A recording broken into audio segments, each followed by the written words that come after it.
Vanamali Vasudeva Manmohan Radha Ramana शशिवदना सरसिजनयना Jaganmohan Radha Ramana शशिवदना सरसिजनयना Jaganmohan Radha Ramana शशिवदना सरसिजनयना Jaganmohan Radha Ramana.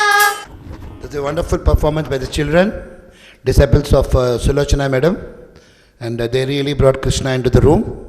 Now our D.A.J. Joseph sir will start his Katha Kalashemam. It will be in English. And Joseph sir has been in this spiritual life for more than 40 years. And he is a disciple of one of the great Jiyars in the Sri Sampradaya. And we had a wonderful lecture yesterday on Nammalvar in the temple complex in Tamil. Today he is going to speak in English.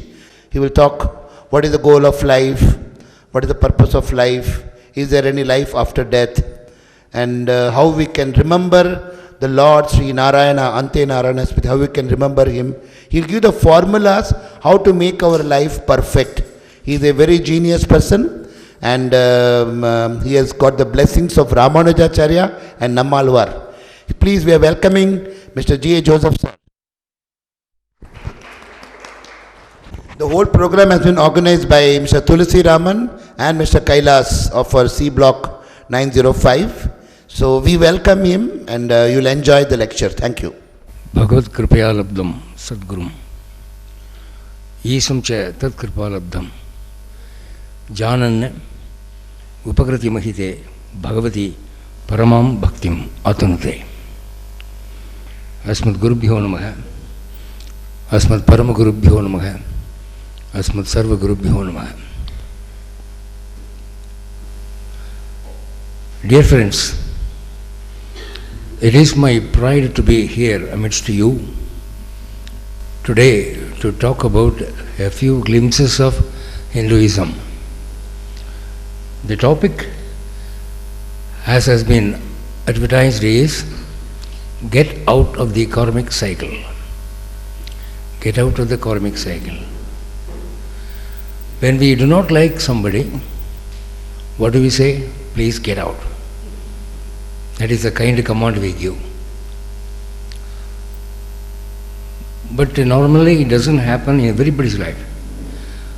But here is a certain situation out of which you have to get out compulsorily. What is that? It is the karmic cycle. What is a karmic cycle? You would have heard about a tricycle, a bicycle. But what is this karmic cycle? The word karmic is the adjectival form of the noun in Sanskrit, karma. What is karma? A karma is a deed either done in favor of God's will or against His will. That's what we call karma. If I simply move this watch some 3 inches away from its place and keep it here, it is not karma. Because I have no motive, either good or bad in it. This is just a displacement. But if I do a deed, either in the interest of a third person, which will prove beneficial to him, it's a karma, it is a sat karma. If I do something against his goodwill, against his wishes, that is bad karma, papa karma. Now, as you know, Srimad Bhagavad Gita has been translated into all languages of the world. But the translators experienced a certain difficulty while translating a few phrases. For example, the word Sthita Prajna. What is the translation? Sthita Prajna. Steadfast. Huh? Steadfast. No. The translator tried his level best to bring the right sense. And he said equanimity. Equanimity is Sthita Prajnatva. What does Lord Krishna mean when he said this? When you are faced with enjoyments or sufferings, you remain unchanged. You must be equanimous in your heart. That's called Sthita Prajnatvam.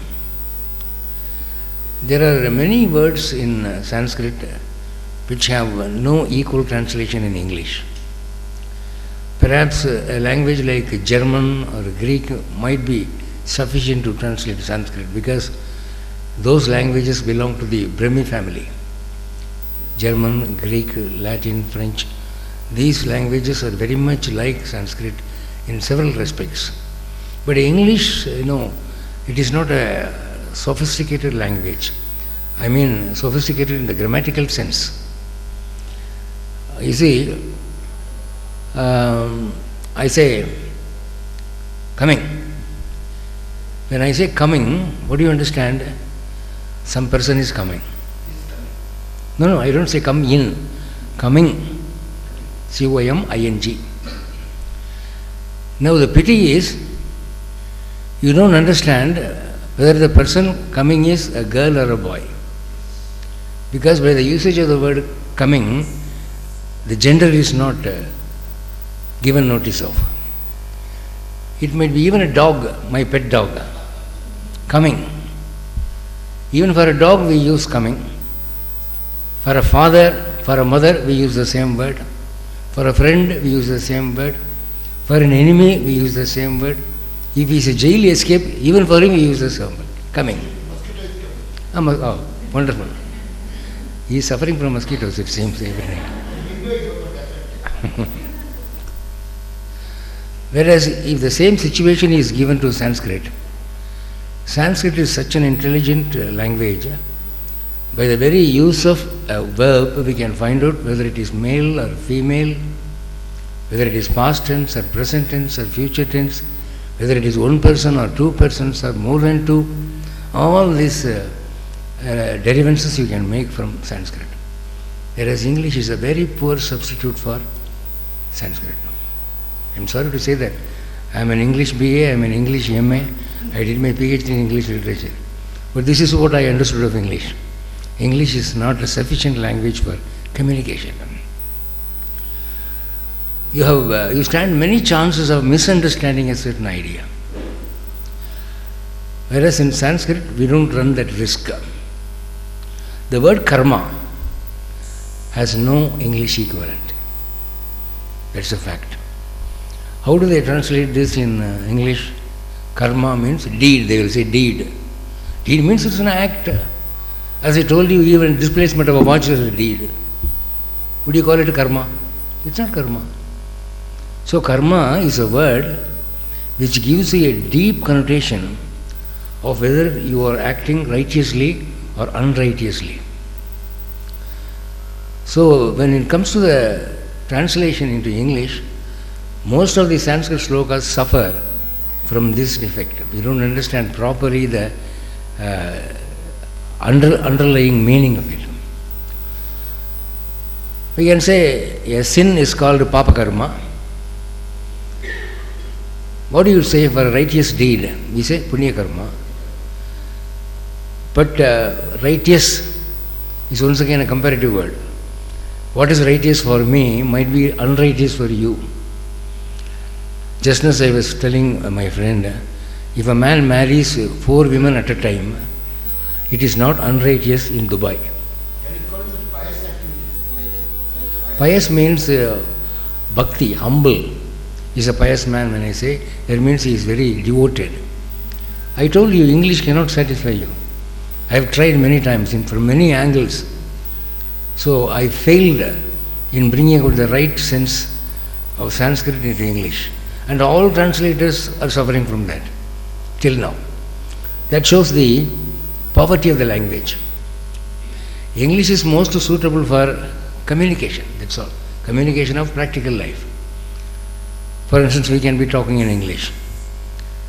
Nowadays it is a fashion to talk in English. Even if you know Tamil, even if the listener knows Tamil, both the persons will be well versed in Tamil. But they consider it a very high fashionable thing if you talk in English. I don't know, is it because of an inferiority complex? The British ruled us, the Indians have learned this.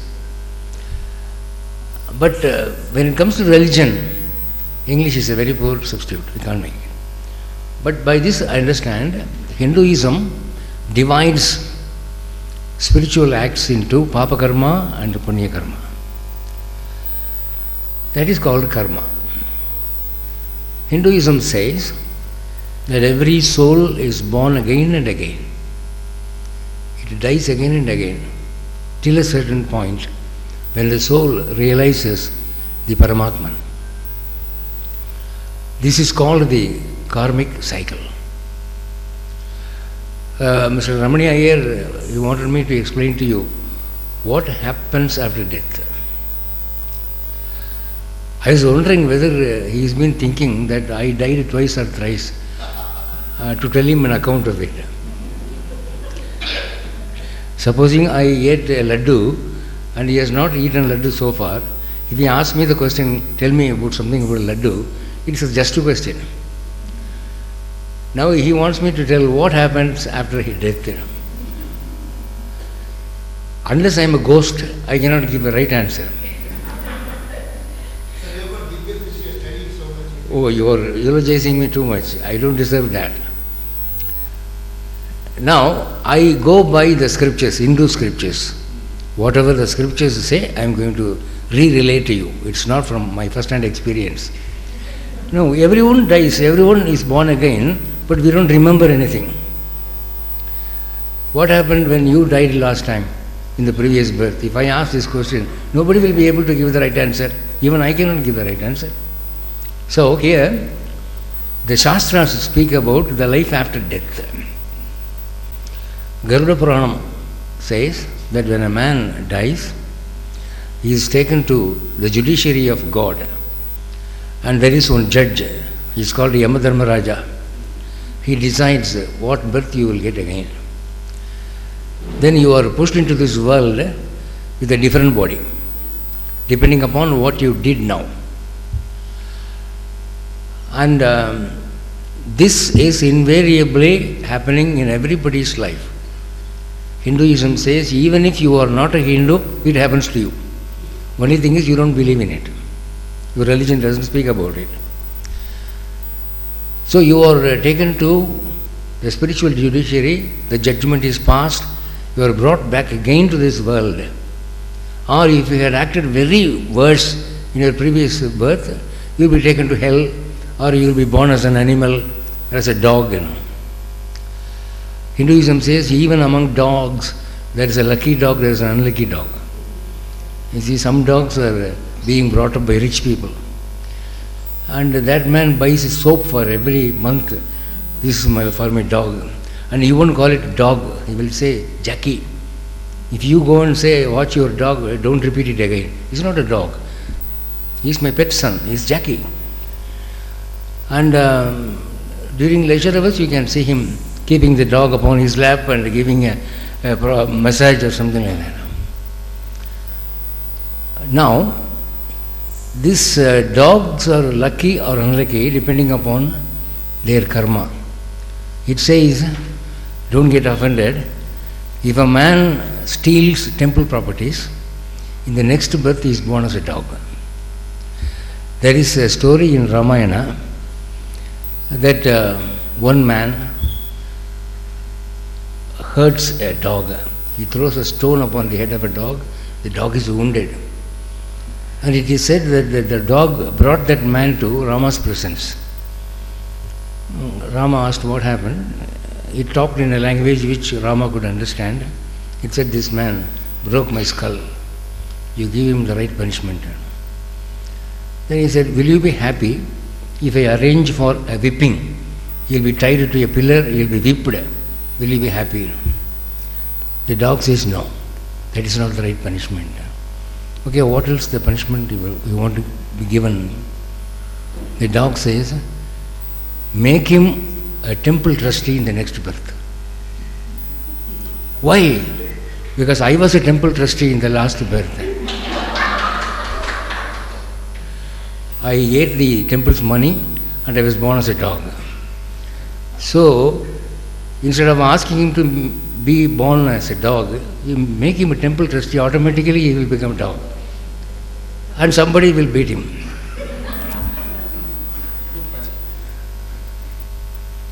And that was the punishment the dog wanted. But this is not in the original Valmiki Ramayana.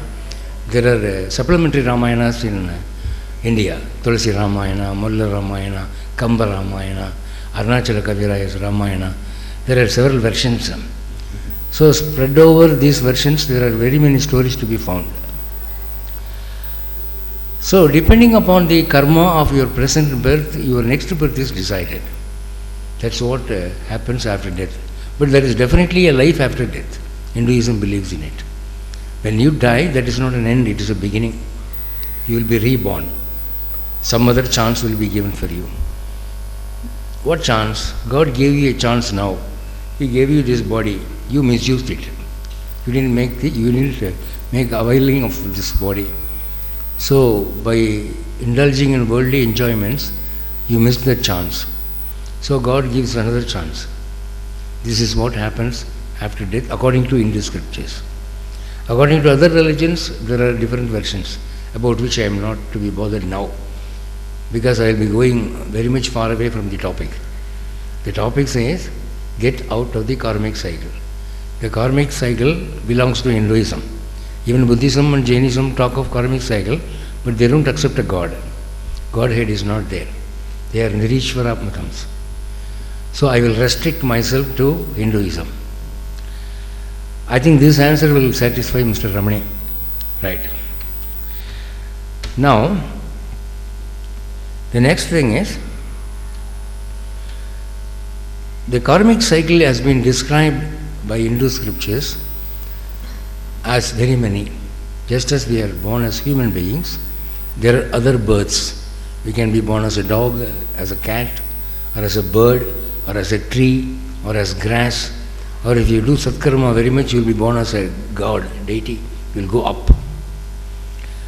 But the thing is, unless you decide not to be born again, you will be born again and again, whether it is a good janma or a bad janma, you will be born again and again. And that is called a karmic cycle. What does the word cycle mean? Cycle means a repetition of events in a circular order. The same thing repeats again and again. Punarapi jananam, punarapi maranam. That's called a karmic cycle. Now, are we to escape from this cycle, or are we going to cling to it? But most of us who are very much fond of this worldly life, they will say, let me be born again, I don't mind. Provided I am born as the son of a rich man and a beautiful wife, if I get good children, good money, a healthy body, I don't want to attain moksha at all. This life is so very sweet, why should I miss it? There are some people who say that. And for them, Lord says, okay, it's left to you. I never compel salvation upon anybody. Salvation is something to be sought after, to be struggled for. It's not an easy thing. Just as money. If you want money, you must join the company, you must work for it. At the end of every month, you will be paid. Money is not lying on the streets. You can't simply go and pick it up. Or if you are going to print fake notes, you will be behind bars. So it is something like that. Salvation is something to be wished for, so sought after. And there is a long process for it. So except you are a wise man. Wise man is once again a poor translation for jnani. Sanskrit we say jnani. What is the English translation? Knowledge means, you will be a knowledgeable man in physics, botany, biochemistry, medicine. You are not a jnani. Once again you are adding an epithet. That's a weakness. You see, a man who is not able to translate the word idli into English, what will he say? A white thing, a round thing, a spongy thing. It's steamed to be cooked, it will be removed from a pot. All this, the more and more you talk, the more and more you are away from the idea. That's it, So, don't add epithets. If there is one word in Sanskrit, the English translation also must have one word, only equivalent. If you are going to add more than one word, that shows the weakness of the language. Can we say Jnani is a transcendentalist? Who? Jnani. You know the word, English word transcendentalism means a man who goes above. No, you are too hasty. Transcending means going above something. It might be anything. Supposing I fly above these apartments, I can say I have transcended these buildings. I am up above. Only when it comes to the point of transcending above worldly desires, the word transcending means another thing. There was an Indian, he is called Maharishi. He went there to US. He started one association called Transcendental Meditation. Magesh, right. I know one of the staff. That man was good at transcendental meditation. If he starts meditation, within 5 minutes he will start flying in the air. He will rise above the ground level. He was so good in it. He says, I am a graduate in TM, Transcendental Meditation. Now, coming again to the point of Mr. Ramane, what was the spiritual standard of that man? That particular person was good in this, but spiritually speaking, he was not a laudable person. He had many weaknesses. He had no wish for salvation. But he was called a transcendental meditator. So, transcending is not a right translation, once again. So, please don't try at English, trying to bring it equivalent to Sanskrit. Because I have realized it for decades together, this fact. So, a wise man means a man who has gone above the worldly wishes and worldly indulgences. He is seeking after salvation. He is called a wise man. If you are intelligent, if your IQ is high, you are not a wise man. Wisdom is different from knowledge. Knowledge is packing up your brain with lot of details. It's going into the depth of science. It's knowledge. Wisdom is something, it dawns upon you after experiencing life's ups and downs. It is a sort of spiritual upbringing. Now, my question is, what is the percentage of these wise men, these jnanis? It's always very low. Not only now, even in Krita Yuga, wise men formed a small percentage. Because a man becomes wise only after realizing that this worldly life is not reliable. This worldly life is a maya. You must not go after it. When a man understands it first, then realizes it. What is the difference between understanding and realizing? Understanding is theoretically understanding. Realizing is bringing it to practical life. So he first of all understands it, then he realizes it, then he decides, no, I will no more indulge in these worldly activities. He is a wise man. They were called rishis, they were called mahatmas, they were called higher souls, better mortals, like that. These people were in a low percentage because the discipline expected of them to become that was very harsh and hard. To become a jnani, you have to give up everything. First of all, food. You are not able to give up a coffee or tea. Once you become addicted to it, you take 6 cups or 10 cups a day.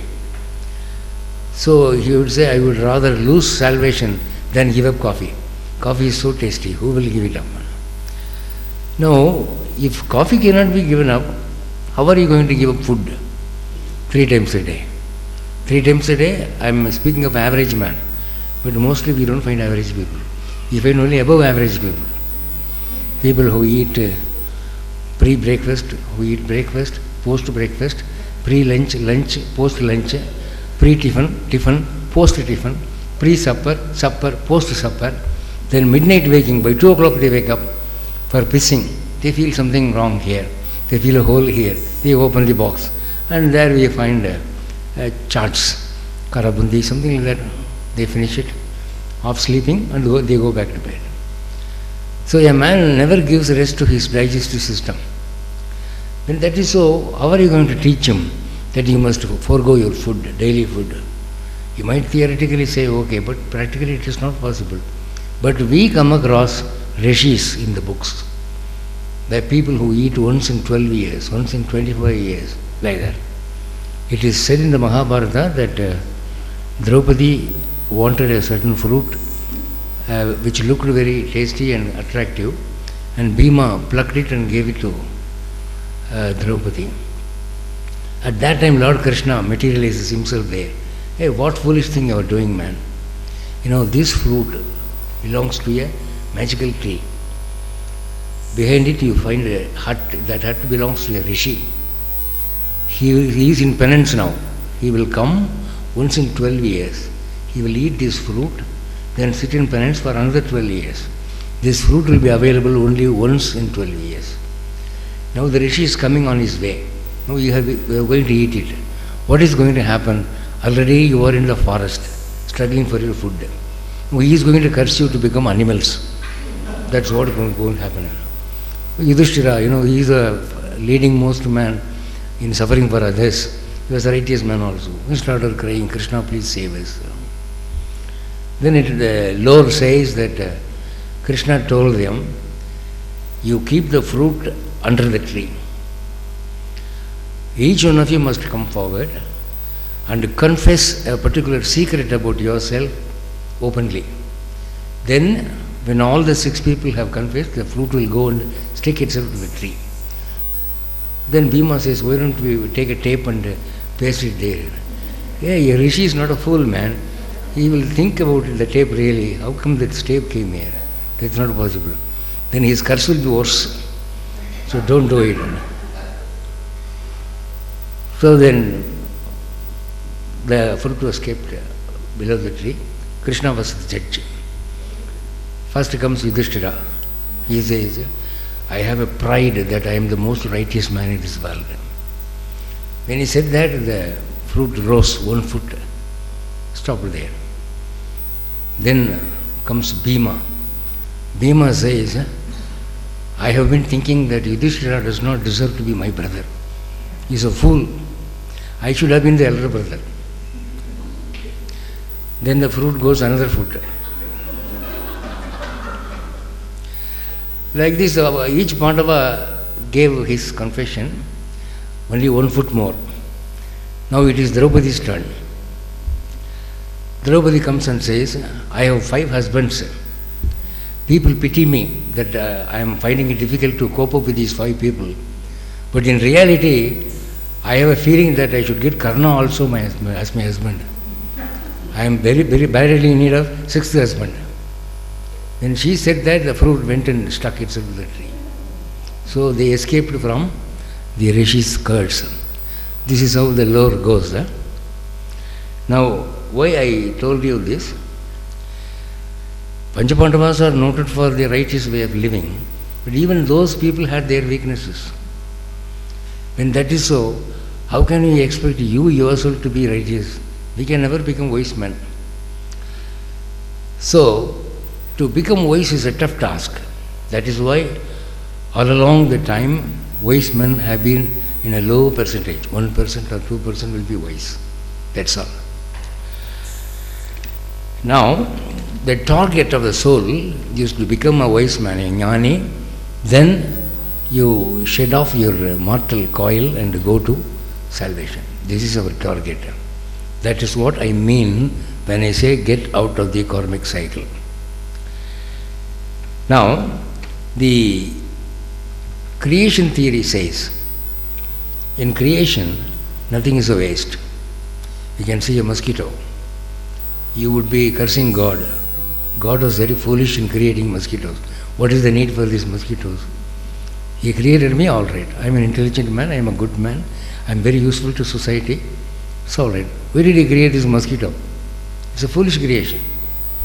But creation theory in Hinduism says, no creation is a waste. Every creation was properly planned. A grass, a fly, an ant, a worm, everything is a part of this cosmic play.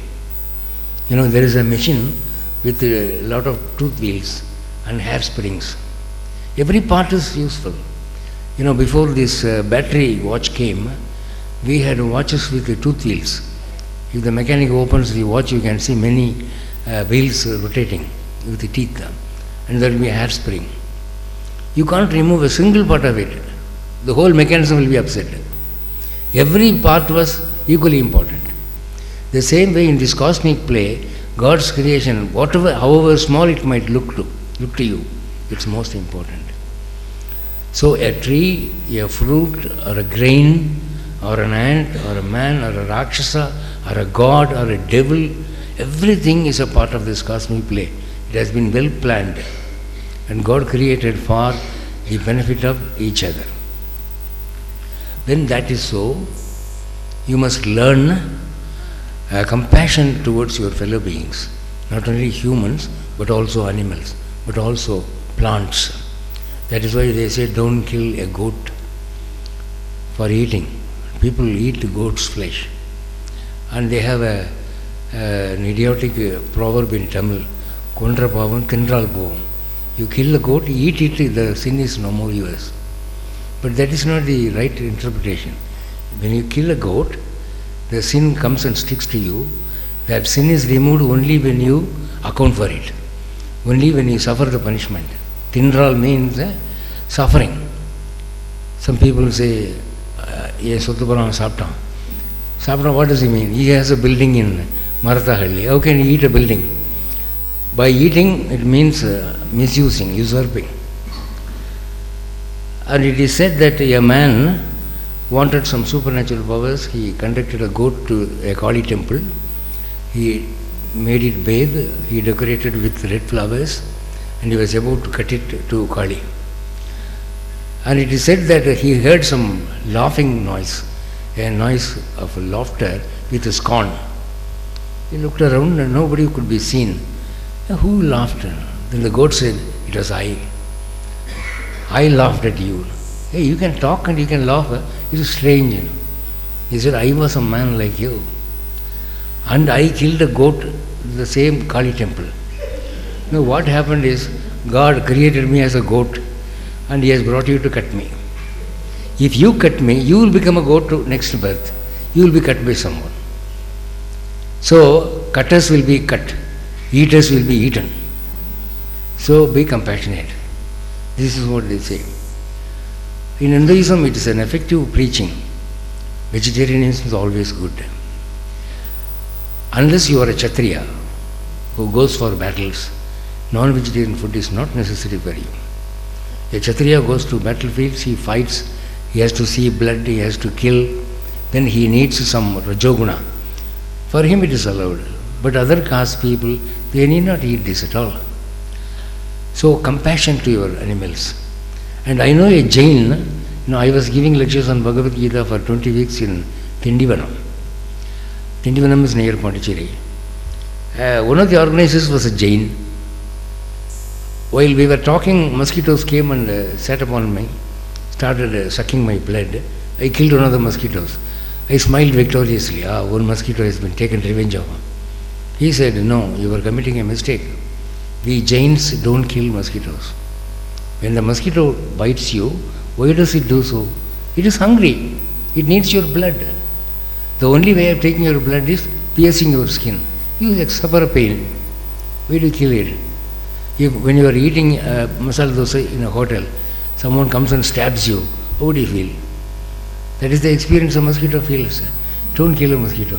The more and more you kill mosquitoes, the more and more mosquitoes you will suffer from. When you stop killing mosquitoes, God will keep you in a place where there are no mosquitoes. And the Shastras say, by supernatural attainments you can avoid mosquito bite. Even today I know people who, because of their spiritual power, they are not bitten by mosquitoes. Mosquitoes will go around them, but they won't bite him. And you would have heard about rishis doing penance in forests. The first thing I used to think of is trouble for mosquitoes. See, when we use coils, when we use mosquito liquids, mosquito comes and bites you. These rishis have a bare body. They open themselves to mosquitoes in forests. In forests, vegetation will be thick. and each mosquito will be like a junior to fly. And these mosquitoes will definitely bite them. How will they do penance? I used to wonder. But people told me, those people who have seen rishis, they said I spent 6 months of my time with a rishi. During those 6 months, that rishi was not bitten by a mosquito, but I was bitten. I was sitting there. Hundreds of mosquitoes bit me. I couldn't control them. I used to run away from them. Lions and tigers will come jumping towards me, but it won't bounce upon that rishi. It will simply go away. So he has a power of binding these animals, these lesser animals, in such a way that they won't disturb him. So the more and more you are virtuous, the trouble by these creations will not haunt you. That is the thing. In those days, farmers used to pray to God by yajnas that their agriculture must not be wasted by insects and such worms. And they used to offer yajnas or temple pujas, and they were successful. So no creation is a waste or a wrong decision. We call it a janma. A mosquito is also a janma. Who knows, you would have been a mosquito in the previous birth. So be compassionate to all animals. Then, to get out of karmic cycle, the easiest way, what is the easiest way? You must detach yourself from this cosmic play. This world is very attractive. This Maya is a wonderful thing. What is the meaning of the word Maya? Illusion is the meaning given by Advaitins. Shankaracharya says that. But Ramanuja gives a different meaning. Maya is not illusion. Maya means wonderful. A wonderful creation of God, this Maya is. What is so very wonderful about it? It cheats anybody. What is Maya? The beauty of a building, the beauty of nature, a beautiful girl for a man, or a handsome man for a girl. They get enchanted. So, when they fall in love with each other, a young man and a girl, this young man is enchanted by the girl's appearance, her talking. He will say, even your sneezing is very much enchanting to me. He would call her, see, your face looks like moon. Shall I change your name as Chandramukhi? Okay, do it, whatever you do. What happens is, they get married. After 5 years, this man calls her Jwalamukhi. Now, where did that moon disappear now? So it's all, that's called Maya. You know that it is just flesh. You know that it is just blood, phlegm, and all these nasty things. If you go to mortuary or an operation theatre, you can see what is inside a human body. If you go to a butcher's shop, you can see a goat being hanged without skin. The same stuff you find in a man's body or a girl's body. But what does Maya do? When you are 20 or when you are 25, you forget all these outward things. You are attracted by the skin deep beauty. That is wonderful. Then food, then friendship, then money. I know people who are rich in money, wealth, monetary wealth. They open their money box every day before going to bed, count the money, confirm that the same amount is still there. Only previous night they would have counted it. Again they count it, they keep it in their eyes, they worship God and go to bed. And I remember a particular film in which a money maniac man, he falls fainted. Something wrong with his blood system, he falls fainted. Doctor comes, he gives an injection, he is not able to wake him up. Some people pour water upon his face, even then he does not get up. Then his servant says, no, all these medicines will not be effective. I know a medicine. Then he takes a 100 rupees note from his pocket, waves it from before his face. Immediately he gets up and he is able to identify the smell of a 100 rupee note. He is so much used to it. So this is Maya. We laugh because we know it is stupid, we know it is foolish. What is a 100 rupee note in India is valid nothing in France or America. They have their own currency. But people are mad after gold, silver, money. This is Maya. Illusion is another interpretation, that is Shankaracharya's interpretation. that will launch you upon Advaita. I don't want to enter into that philosophical discussion now. I don't say that Sankara is totally wrong. That is one way of approaching Hinduism. This is another way of approaching. So, we must know to negate ourselves. That's called negative capability. Negate ourselves from the attractions of the world. Everything is attractive in the world. See, when I enter into this apartment, the car is attractive, the building is attractive, the swimming pool is attractive, the small children running around are attractive, man is attractive, girl is attractive, even old women look very attractive. I am enchanted by these beauties. I would like to visit these apartments again and again, but that is where Maya plays upon my brain. I must understand, I must shake myself from the hypnotic spell of Maya. I say, no, I am not going to be duped.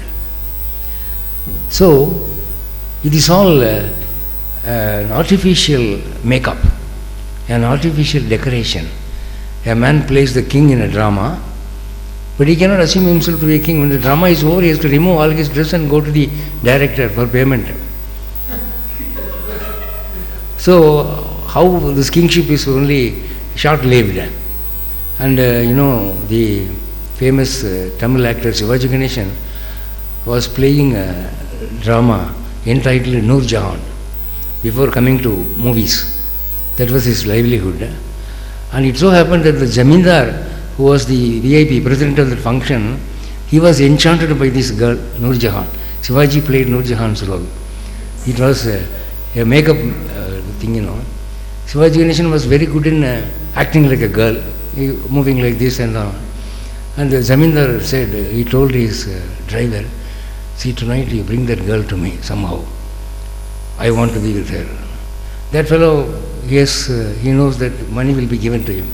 So what happened was, when the lady Noor Jahan went to behind the screen, this fellow went with 4 or 5 men, put a sack over his face, brought him in a jalka to his palace in the forest.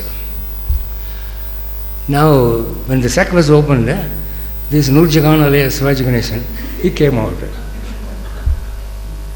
Then he asked, you fools, what are you doing to me? The Zamindar started giving passionate dialogues, like Romeo to Juliet. Then he understood the matter. Oh, this is what is going on. He immediately removed the wig. You continue your Romeo dialogue. The Zamindar felt very bad about it. Now, this is history. It really happened. Now, this is what is happening to us also. We are enchanted by men, women, money, worldly pleasures, and big posts. Everything we are enchanted by. But it is all an artificial setup which is going to be washed away from the face of earth by time. There was a time when there were kings, monarchs, who ruled the whole world under one flag. What happened to them now? Where are they? Not even their ashes are not available. That will happen to us also. Once upon a time, a day will come when we won't be spoken of, we won't be thought about. There will be no trace of us at all. So when you understand that, you won't struggle for worldly attainments this much. There are people who want to become MLAs, who want to become ministers, who want to become millionaires, who want to become great scientists, who want to get good name, fame.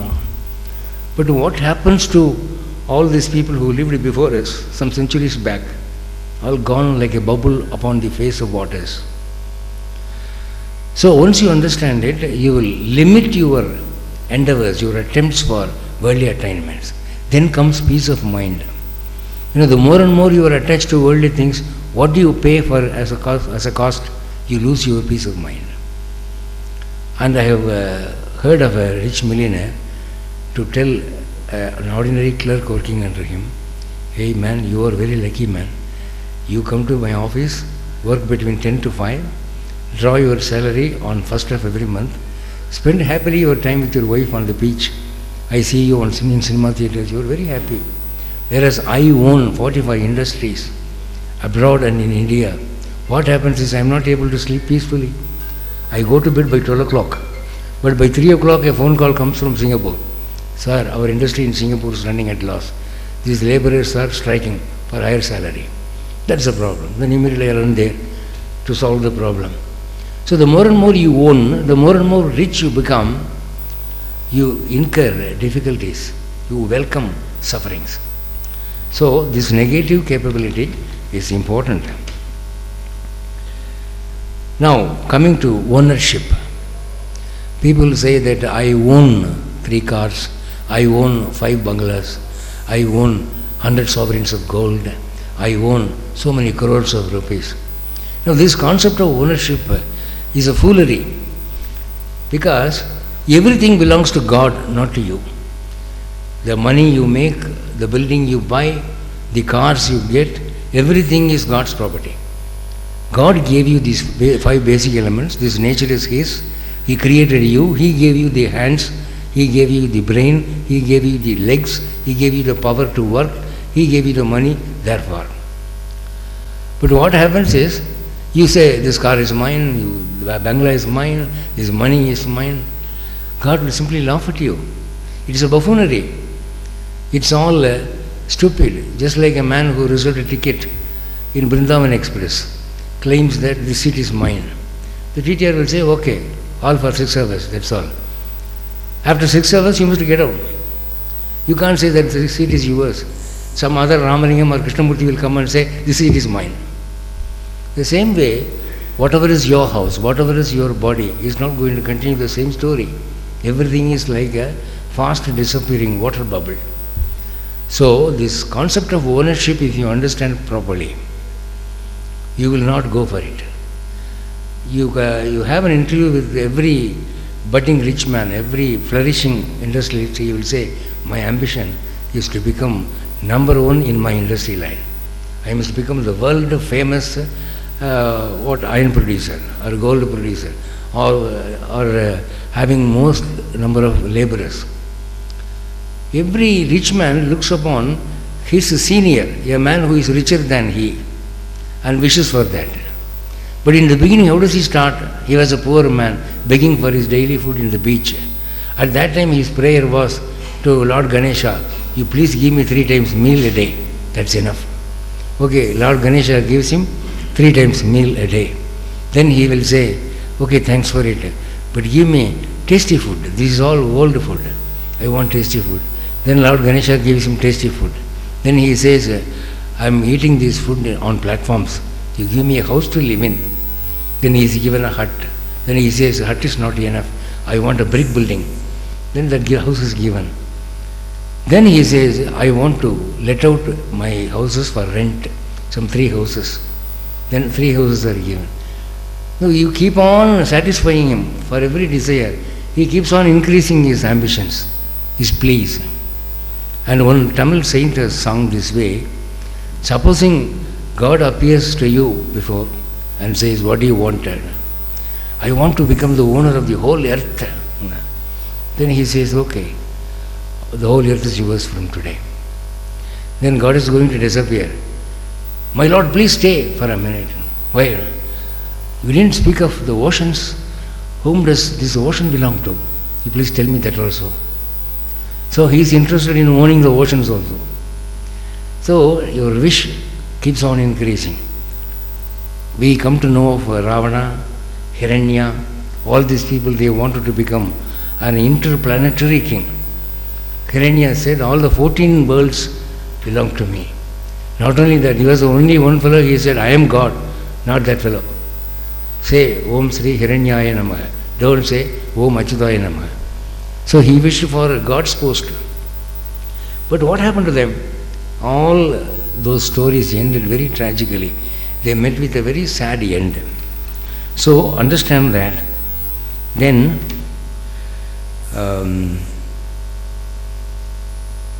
what are the helping ladders for you to attain that stage?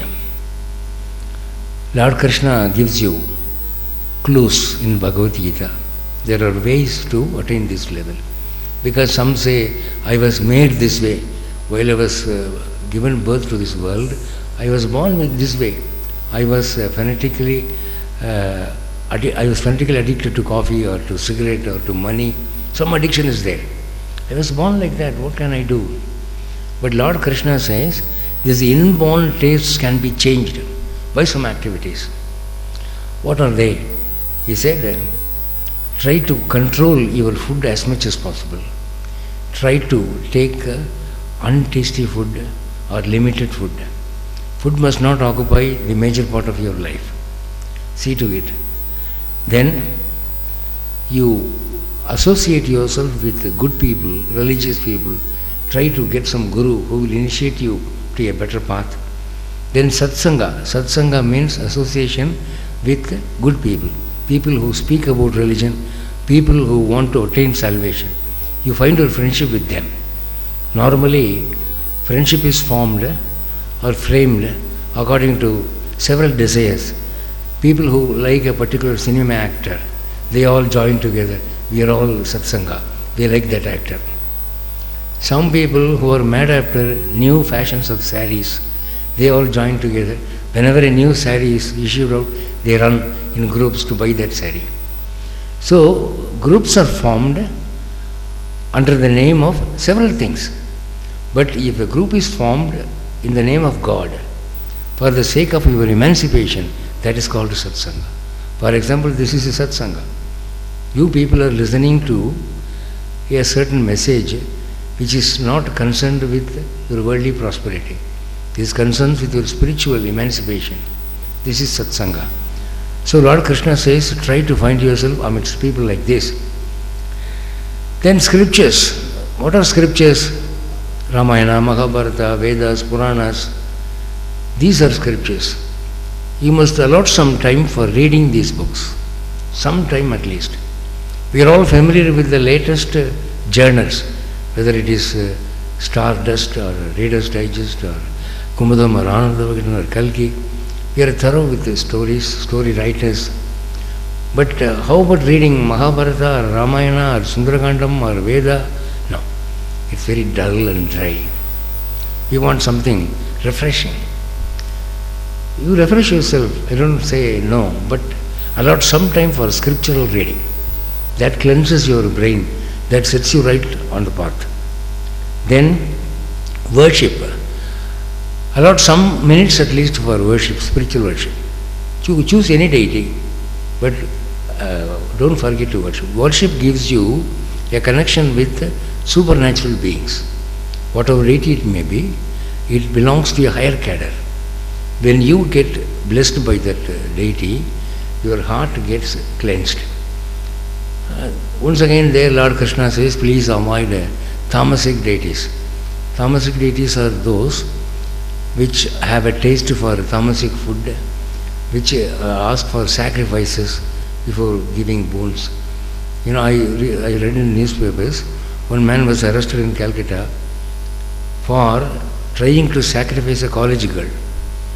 When inquired in the police station violently why he did that, he said he had bought a book of lottery tickets. He wanted at least one ticket to be honored by good results. For that he is giving a human sacrifice to Kali. Such deities, such sacrifices are not encouraged. But sattvic worship is good. Then this yogasana, you would have heard about this yogasana. Yoga is not just asana. Asana is just one of the 8 limbs of yoga. What do these asanas do? You would have heard about Mayurasana, Kukutasana, Dhanurasana, Halasana, Padmasana, like that. These asanas twist your nerves in such a way that they will shun from worldly indulgences. If you have a weakness for coffee or nicotine or ganja or something like that, these yogasanas cure that weaknesses. That is why rishis practiced asanas. Asanas, of course, are not all in themselves yoga. Asana is a part of yoga, that's all. But if you try yogasana, it cures your nervous system. Nervous system is slave to some habits, and that can be changed by that. And then training and trial for spiritual emancipation. You see, we try to learn a cycle, we try to drive a car, we try several things. Say cookery. On all channels of TV, cookery is seen.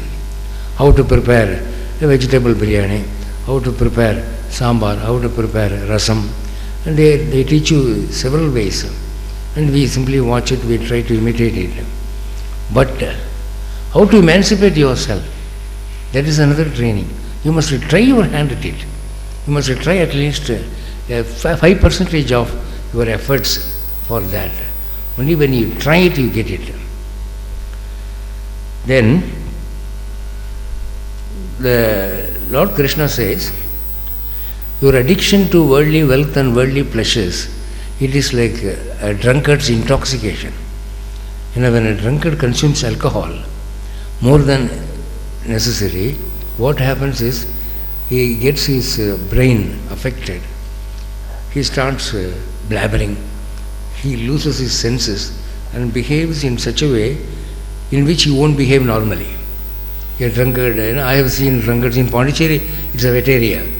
In Pondicherry you can see along the main roads where these toddy shops are there, these drunkards, they drink fully, they get intoxicated, they go and embrace lamp posts on the road.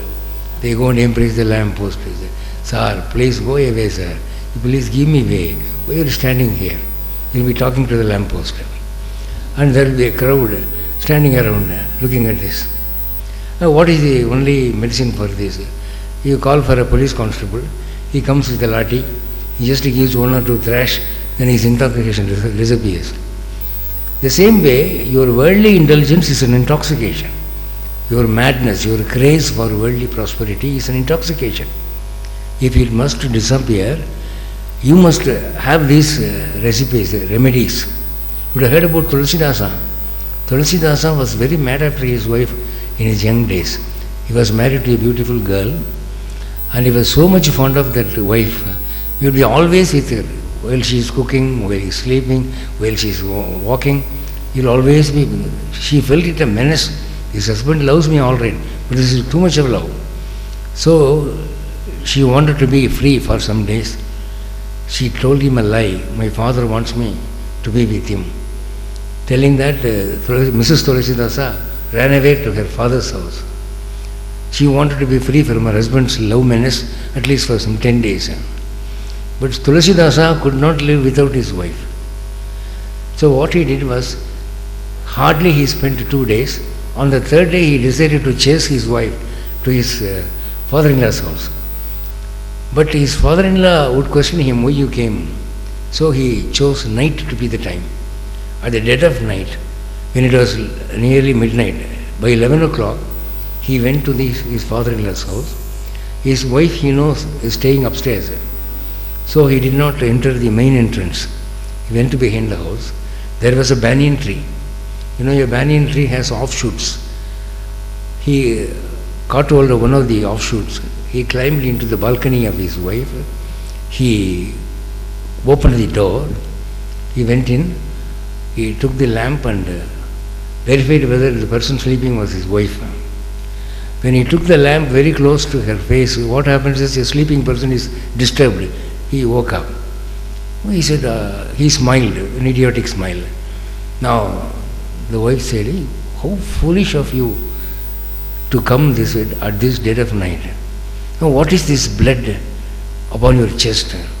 Then he saw there was a lot of blood. He did not know how blood came to his chest. The truth was, thinking that it is the offshoot of a banyan tree, he caught hold of a python, a snake. He caught hold of it, he jumped like MJR into the balcony. So the snake got cut into 2 and that was the blood. Then he said, it is the blood of a snake. Now you will understand how affectionate I am to you. Don't leave me like this. Within that, hearing this conversational noise, the father-in-law and mother-in-law came upstairs. Hey, what is going on here? Then the son-in-law was standing there. Now the girl was very much ashamed to show that her husband was like this. So she lost her temper. She couldn't control herself. She told Tulasidasa, if you show 1/100th of this love to Lord Narayana, by now you would have got salvation. After all, this is a woman's body. It's a perishable flesh. Why are you so foolish? And this reduced Tulasidasa to shame. That very minute he gave up all worldly pleasures. He became a saint. He became a devotee of Lord Vishnu. And you know how he wrote Tulasi Ramayana. Tulasi Ramayana is a world famous epic. So, it is an intoxication. Whether your attachment is to a husband or a wife or money or building or fame or post or anything, it is an intoxication. It can be removed, it can be changed. Now, we are all babies on the spiritual path. Just as a baby who is trying to stand erect or who is trying to walk straight, he falls several times before walking. The same way, we are physically aged, but spiritually we are not that mature. We are still babies on the spiritual path. So we have to learn from a baby as to how to walk erect in the spiritual path. You will commit errors, you will fall down, but don't lose heart. You continue your march. Then, some may question me. You see, I thought you were going to talk about Bhagavad Gita, but now you have started threatening us. Minute after minute you are frightening us. Now our question is, what if we do not get out of karmic cycle? Your advice is, please get out of the karmic cycle. What if we don't? That's the question. Now a drunkard says, what if I don't give up my alcohol habits? A smoker says, what if I don't give up cigarettes? Then we have to teach them, smoking kills you, it gives you cancer. Drinking upsets your brain, drinking breaks down your nervous system, like that. Similarly, what if you don't get out of this karmic cycle? It's an interesting question. What happens is, first of all, you lose a certain pleasure which a saved soul enjoys. A saint attains salvation. In that stage, he attains a supramental, supernatural pleasure. The Upanishads say, a saved soul, a redeemed soul, is singing and dancing and Sri Vaikunta. How I am enjoying an unequaled pleasure. That pleasure you are losing. Secondly, the wrong illusion. We have a illusion. What is a pleasure we miss? What is not a pleasure we cling to?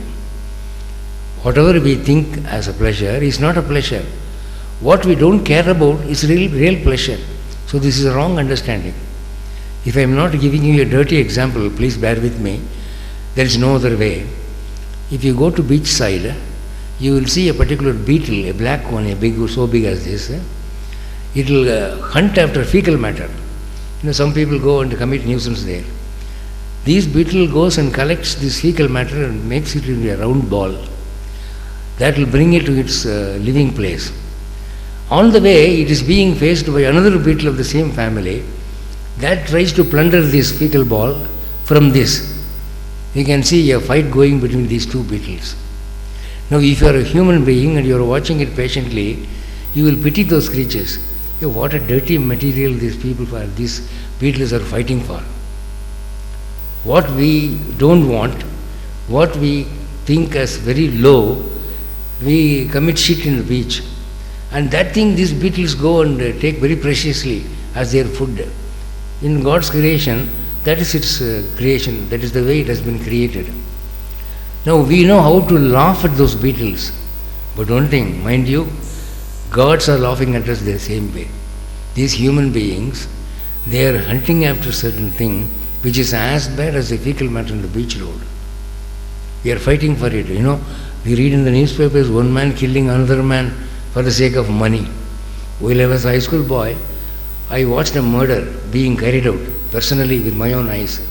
One man killed another man with a certain hook which is used for carrying rice bags upon the back.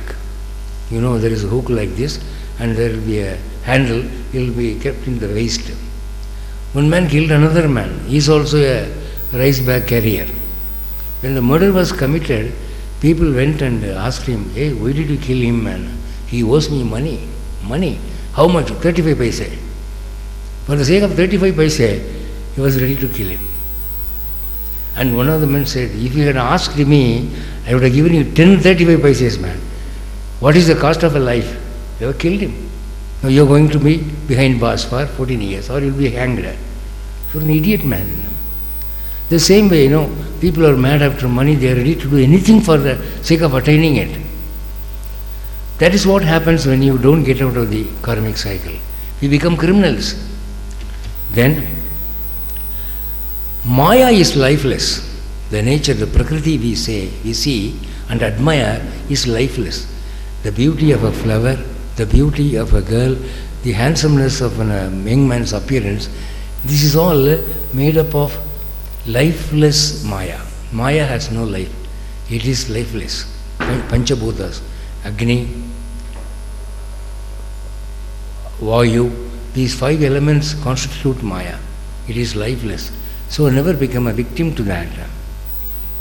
So you must become a wise man, escape from the idiocy of being hunted by this Maya. Hinduism classifies way of life into 2. One as Pravritti Marga, the other as Nivritti Marga. Nivritti Marga is the way towards emancipation, salvation. Pravritti Marga is going away from God. Most of men are interested in Pravritti Marga only. They want to amass wealth, they want to become rich, they want to get more and more married, like that. This is Pravritti Marga. You must identify yourself whether you are a Pravritti Margin or a Nivritti Margin. Make sure that you go along the Nivritti path. That's always wise. Then coming to the practical results, what is the use of coming out of this karmic cycle? Practically I would say it equals society. Society is full of ups and downs. Some are rich, some are poor, some are beautiful, some are not, some are kind, some are not, some are cruel, some are very modest. Society is made up of such different characters. Consequently, in society we find a chaotic behavior. Somebody murders, somebody plunders, somebody commits suicide. It's all because of the wrong understanding of social living. But once you come to this Nivritti Marga, once you try to get out of this karmic cycle, you won't commit these mistakes. First of all, you won't commit social crimes. You won't go to steal money. Supposing a passenger in the bus while traveling forgets to be careful about his money purse in their pant pocket, the purse drops down, he gets away from the bus. The stop has come for him. The man sitting behind him, he thanks his Ishtadeva. Aha, today I got a purse. So he waits very patiently till that man disappears. Then he takes it. Very carefully removes the visiting card and throws it away and retains the money. Now, if you belong to the Nivritti Marga, if you are interested to a certain extent in getting out of the karmic cycle, you won't do that. No police is watching you, no law is going to arrest you, but you know there is a God inside you watching this. So you won't touch the purse. Or if you touch the purse, you will take it to a police station and tell the SI, this is a visiting card which was inside, please contact him and give him the money. Or you yourself will take the pains to go to the man's house and hand over the money. This happens because of your endeavor to attain salvation. So if getting out of the karmic cycle becomes very popular, very active in society, what happens is this society will face a more peaceful life. There won't be so much demand for police and law. A self-governing society will be created. So that is a social benefit. Because they say, fear of God is the only solution to all problems of life. You are afraid that God Almighty is there to punish you. That rectifies all bad habits. That rectifies all evil qualities. Because fear of God is always within you. That policeman is watching you while you are sleeping, in darkness, in private rooms, in public halls. Everywhere God is watching you. This fear of God will be always with you, controlling yourself, shaping your behavior. It will make a man into a God. It will convert an animal into a man. So, ethically speaking, sociologically speaking also, this is a good teaching. So, I think I can limit my speech with this. I have crossed 1 hour.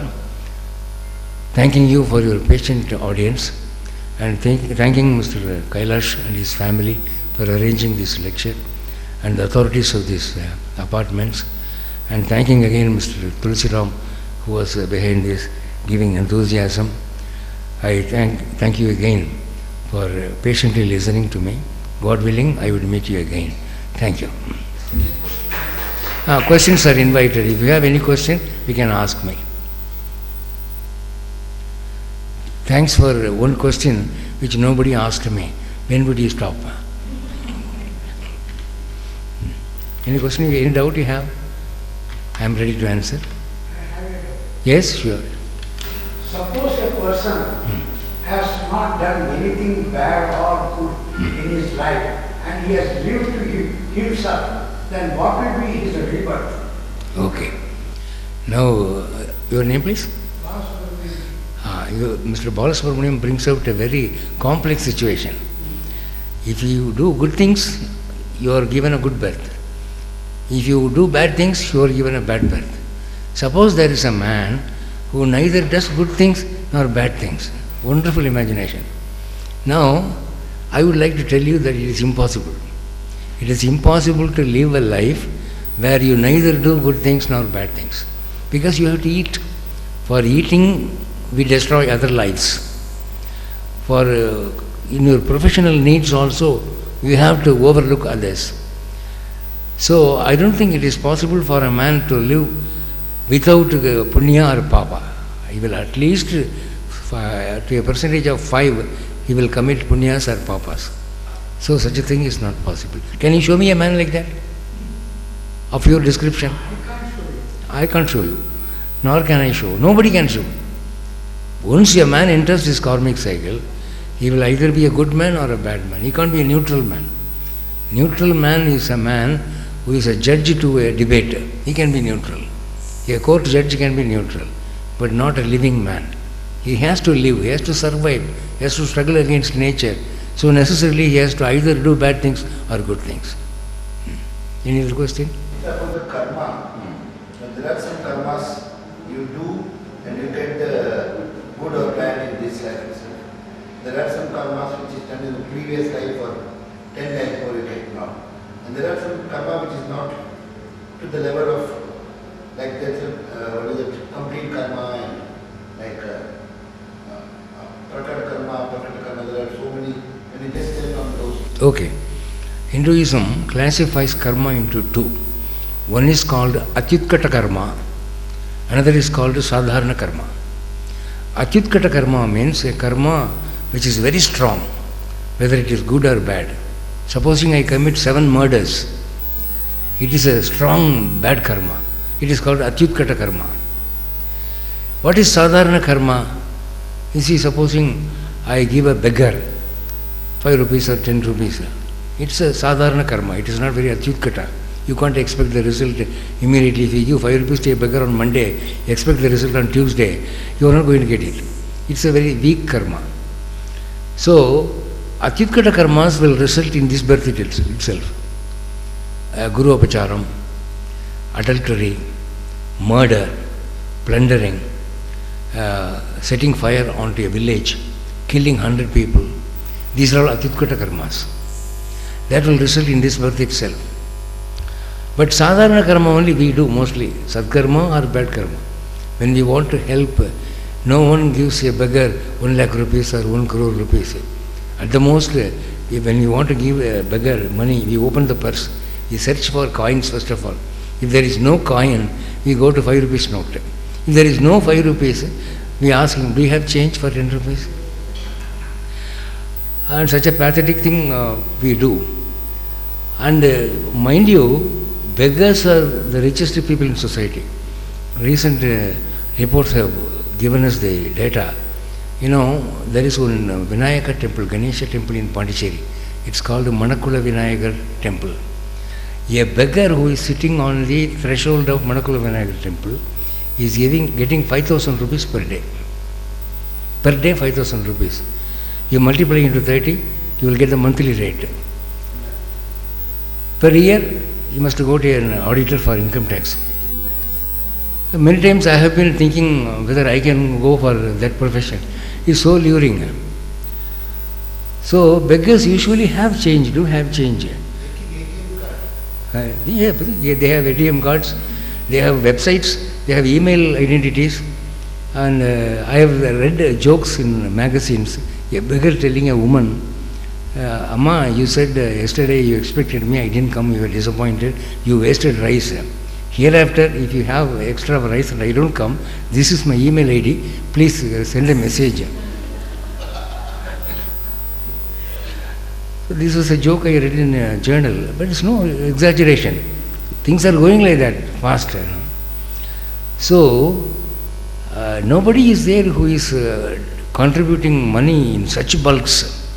Or if you give money in crores for donation, you should be a multi-crorier. I will tell you one incident. Swami Vivekananda was in the West, he was in USA. At that time, one man called Rockefeller, he entered into his room without tapping the door. He didn't wait for permission. He dashed into the room. He said, Swami, I heard that you are a good orator. I would like to tell you that I am the richest man in this country. I think you will be glad to meet me. Then Vivekananda was reading a book at the time. He simply looked up and said, if you are the richest man in US, what is that for me? I don't want to meet a man who is very rich. You can clear the place. Please go. And this was a very great snub for him. Usually a rich man expects respect from others, and they get it also. But this man was snubbed. Then he said, you seem to disrespect me. You seem to ignore me. What if I had done, you would have respected me? Tell me. Then he said, if you have riches, you can allot a big amount for poor people. You can make a foundation. You can award prizes to leading students. We can help poor people or handicapped. If you do that, I will be glad. I would offer you a seat and ask you to sit down by my side. If you are a rich man of the world, what is that to me? It matters nothing at all. Then that man went away. He sat on a chair and thought about the words of Vivekananda. Then he came to a decision. He started this Rockefeller Foundation. This Rockefeller Foundation is an internationally popular foundation that helps college students, orphans, hospitals, upcoming doctors, and such things. He created that foundation, he brought the documents. The next day he met Vivekananda, threw it before him. Look what I have done. Then he said, if you have opened a foundation, that is for your benefit. It's not going to benefit me. Take the papers and go away. Be a good man, he said. And then Rockefeller found, you seem to be snubbing me every time. I would like to know from you the kind of behavior which should be mine to get respect from you. Then he said, if you don't expect respect from me, I will respect you. How egoistic you are to expect from me respect for you. Why should I respect you? I am a Swamiji. I don't care for the next meal's money. Then he learned humility. Then he learned to be modest. Last year in Paris, I gave this example in my speech. And it so happened that the compeer of that function, he said, sir, I educated myself as a doctor by the strength of Rockefeller Foundation only, but I never knew that Swami Vivekananda is behind it. Thank you for the information. But for Vivekananda, Rockefeller would not have created the foundation. Now today Rockefeller Foundation is helping thousands of students, young people, doctors and suffering patients. And that was one great deed Vivekananda did, and the world does not know about it. We know Vivekananda only as a spiritual orator, as a Swamiji. But there are so many things he has done for the welfare of humanity. So, if a karma is very strong, it will give you results in this birth itself. It is ordinary, you will have to wait for next birth. But one thing, when you offer your karma to Lord and ask for His pardon, you please forgive me, whether I have done a good karma or a bad karma, take everything, give me salvation, He will do it. You would have heard about this story, when Karna was about to die, Krishna goes to him. Why? Because Arjuna's arrows did not hurt him. The dana, the dharma, the benevolence he showed was protecting him. So Arjuna said, when I shoot at Karna, my arrows don't hurt him. They become garlands and fall upon his shoulders. What should I do? Then Krishna said, what is protecting him is benevolence. So I will take away that from him. Then you can kill him. So he comes in the form of a Brahmin and he says, Karna, I came for some donation from you, but now you are on the verge of death. What can I demand from you? Then Karna said, don't think about that. You ask for something, because I want to die as a giver till my last breath. Before death, one man came and asked for something, I should give, and I die like that. So now you give me that chance, I beg it from you. You ask for that. Then he said, all the punyas, sadkarmas you have accumulated, you please give that to me. In Karna's place, he won't do it. He would say, what a fool you are. I have been giving donation only to accumulate my benevolence, my punya karma, and you are asking for that. Get away, you idiot, he will say. But Karna said, I should thank you for asking for something which I can give you. You are that much very kind to me. Come on, here, take my punya karma. He took some of the blood from his chest and gave it as a dhara. Lord Krishna accepted that punya. Then Arjuna could kill him. At the same time, you will think that Lord Krishna was very cruel. So I will give explanation for that also. When Karna hands over all the punya to Krishna, Krishna reveals his true self. He appears to him as Lord Narayana and says, I am Lord Narayana, what is the boon you want? Then Karna says, how many births I am going to take, I do not know. But whatever birth I may take, I must be a giver. When someone asks for something, I must be able to give. My heart must not change. My donating heart should not change. Then Lord Narayana said, that boon will be granted, but it is not a complete boon. Supposing you want to give something and you don't have money, what is the use of the mind? So, that position, unasked for, I will give you. You will be born as a donor, you will have money to give also. Third, you will have money, but supposing there is no beggar to ask for it, what is the use? You will have beggars also. Then the fourth boon, you live to your heart's satisfaction, as many births as possible. Then you want salvation, you think of salvation, I will give you that also. What a great boon Lord Krishna bestowed upon him.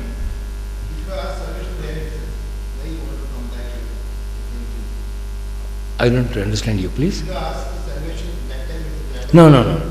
Karna was not interested in salvation. Karna was a man who was interested in satisfying Duryodhana because he helped him in a very trying time. Karna was being insulted for reason of his caste. His parents were unknown. So people were insulting him. When the Pandavas staged their prowess of archery and sword fight, it was decided that Arjuna was number one. But then Karna was watching it as an audience. He said, I will prove that I am better than Arjuna. And he did some feats which proved that Arjuna was not equal to Karna. Now what happened was Arjuna felt ashamed. He bowed his head down. He approached Drona and said, Guruji, what is this? You said you will make me number one in the world. But now here comes one fellow who is excellent, more excellent than me. Did you teach him this archery? I said, no, I do not know who he is. But Drona, he tried another trick. He said, Karna, this display hall is meant for Kshatriyas. Are you a Kshatriya? Who is your father? Who is your mother? He did not know who his father was. Who his mother was, he did not know. He was being brought up by a charioteer. So, as a non-Kshatriya, you were not allowed permission to display your prowess. Please get away. Now, Karna felt like committing suicide. So much was his pain, so much was his public shame. At that time, Duryodhana made use of this opportunity. He jumped out of his seat, he came. This moment, I declare Karna as the king of Angadesa. That means he is a Kshatriya. Then immediately he took his crown and put it upon his head. You are the king of Angadesa. You can fight. Now this was a help done by Duryodhana to Karna, it was so dear to him that he would never forget it. So his only ambition in life was to live to the happiness of Duryodhana. He was least interested in salvation. He didn't worry about salvation at all. His only aim was Pandavas must be defeated, Kauravas must win, Duryodhana must become a king. That was his only goal. Any other question?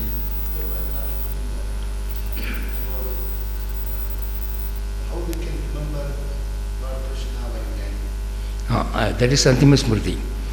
We were talking about it yesterday. There is one thing called Antima Smriti. Antima Smriti means thinking of God at the time of dying. No, Narayana Smriti. Thinking of Narayana.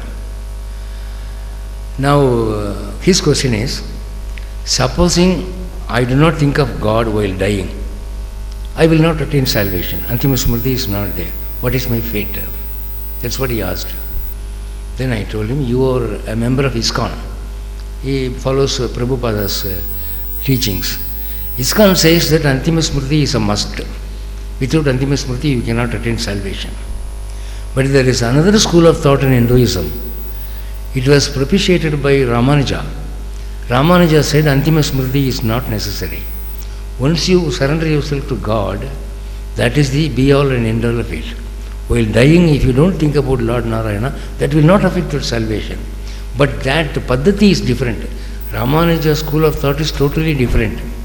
Now, ISKCON people, what they do is, every day they chant Hare Rama, Hare Krishna mantra for 108 times or 1008 times. What is their goal? What is their motive? If they do it, at the time of dying, they will get Antima Smriti. Because of Antima Smriti, they will go to moksha. That is ISKCON's preaching.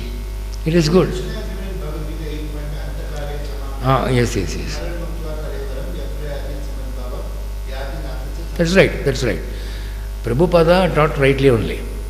But you are talking about the 8th chapter. The Bhagavad Gita has 18 chapters.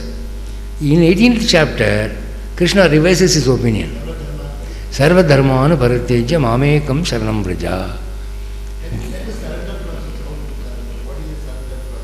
That is Prapati Shastra. For that you must read Ramanuja's writings. That's like an ocean.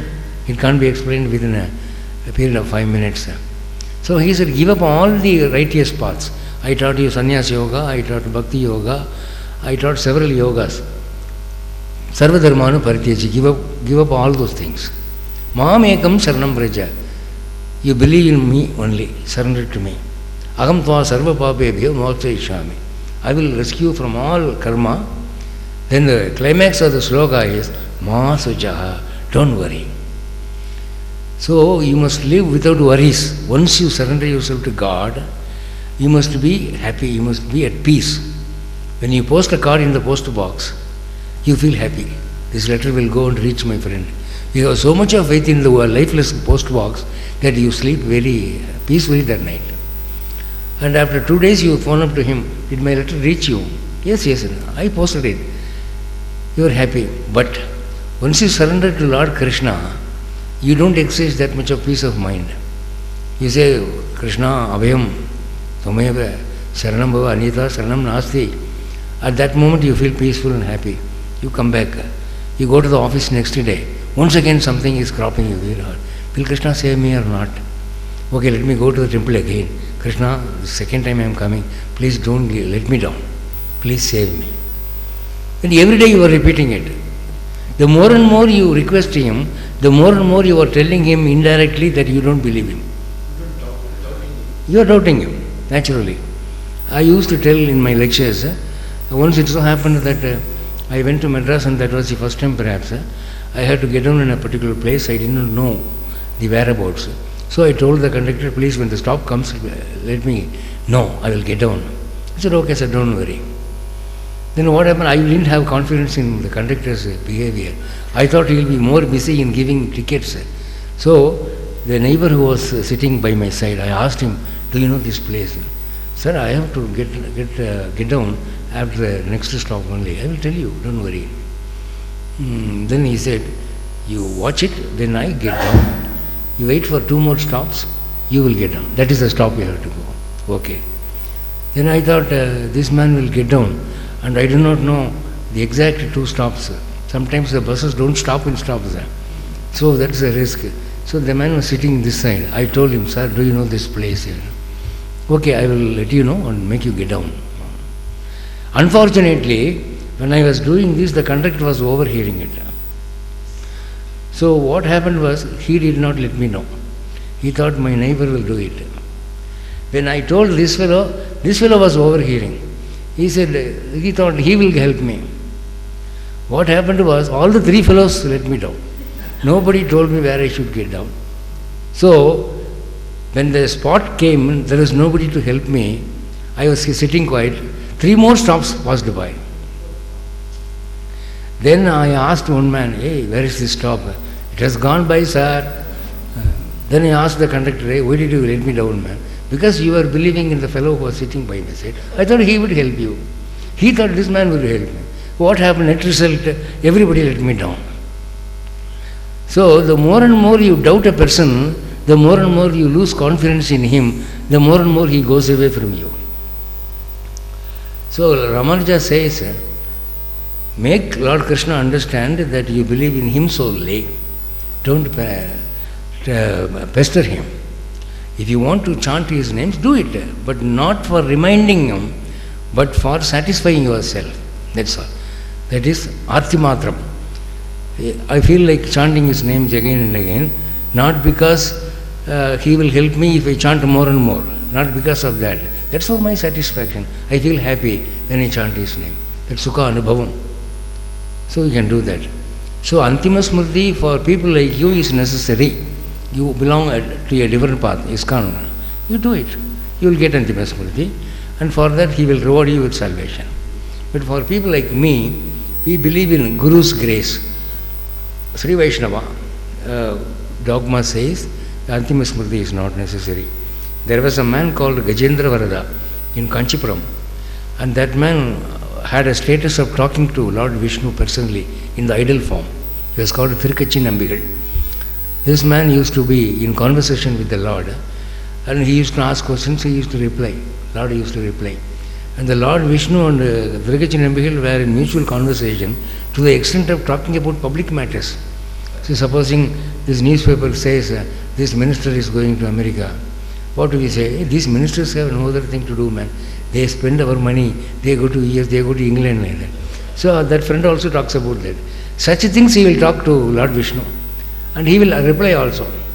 And he became so popular about these things that one day Ramanuja, while he was a young boy, he approached this Thirukkachi Nambigal. So he said, you have some few doubts in philosophy. You please consult your Lord Vishnu and get the answers for me. Okay, I will do it. Come tomorrow. Okay, I will give you the questions. No question necessary. I know the questions also from him. I will give the answers also. He sent Ramanuja away. That night he talked to Lord Vishnu. Lord Vishnu said, these are the questions he wants to ask, and these are the answers. The next day Ramanuja approached him. He said, the first question is Antima Smriti necessary? So he said, no, it is not necessary. If you surrender yourself to me in the proper way, if you are a prapanna, if you do prapatti in the perfect way, Antima Smriti is not needed. Like that, of the 6 questions, this was the first question. But for people of standard of Ramanuja, it's okay. But now we people, we don't have that much of faith. So you continue doing what you are doing now. I don't want to pass comments upon it. I have no right to do it. I don't have that status. So you go along your path. I go on my path. We are going to meet in Sri Vaikunta one day. And we will talk about this clubhouse that time. You come by one way, I come by another way. If you go to Tirupati, there is one way upon which you have to climb on your foot. There is another way, you go by bus. But both the party, they are going to meet in Tirupati. So we will meet in Vaikunta. Guru Seva, the Vani Seva and Doctor Seva, you do the Guru's orders properly, automatically Guru will help you that the Lord will. Yes. If the Guru is a Sadguru, he will attain salvation. The Guru must be a person who first of all must be able to go to Vaikunta. If he himself is in a question whether he will attain salvation or not, such a Guru is not a Guru. There is a difference between Sadguru and Guru. In the beginning of my lecture, I gave out a sloka. What was that? Bhagavat kripayalabdam sadgurum Ishamta tat kripalabdam Jananna upakriti mahite Bhagavati paramam bhaktim atanate. A disciple gets a good guru by God's grace. By Guru's grace, he gets God's grace again. Now, he weighs on a scale who deserves more gratitude, Guru or God. No, the sloka doesn't go that way. The sloka says, God gave Guru, Guru gave God. Which is better gift? God gave Guru. So we will respect God not because He is God. He gave Guru. Who could give you God? So He is a better donor. Bhagavat kripayalabdam sadgurum. Sadguru is a good guru given by Bhagavat kripa. Isamcha tat kripalabdam. This guru gives you God. Jananna, after knowing this, upakriti mahite, he weighs on a scale who is a better donor. God is a better donor because he could give a guru. So if he will respect a guru, because he could give us God. So it is all centered around Guru himself. You would have heard about a Hindi yoga, Guru Govinda Dovu Kade, Kake Lagum Pai, Barihari Guru Apane, Govinda Diyo Batai. If Govinda and Guru both come to me simultaneously, whom will I respect first? I will respect God if at all I do so, because He gave me Guru. That is the only thing.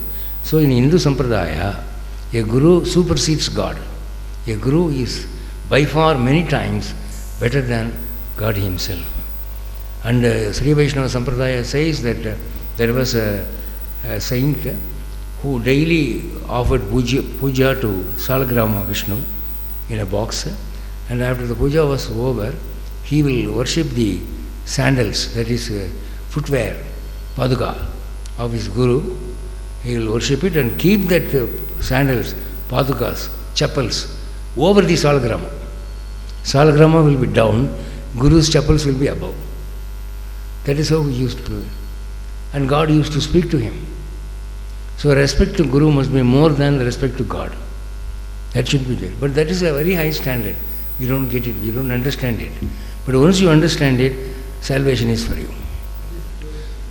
I think we can take leave. Thank you. Good night, all of you.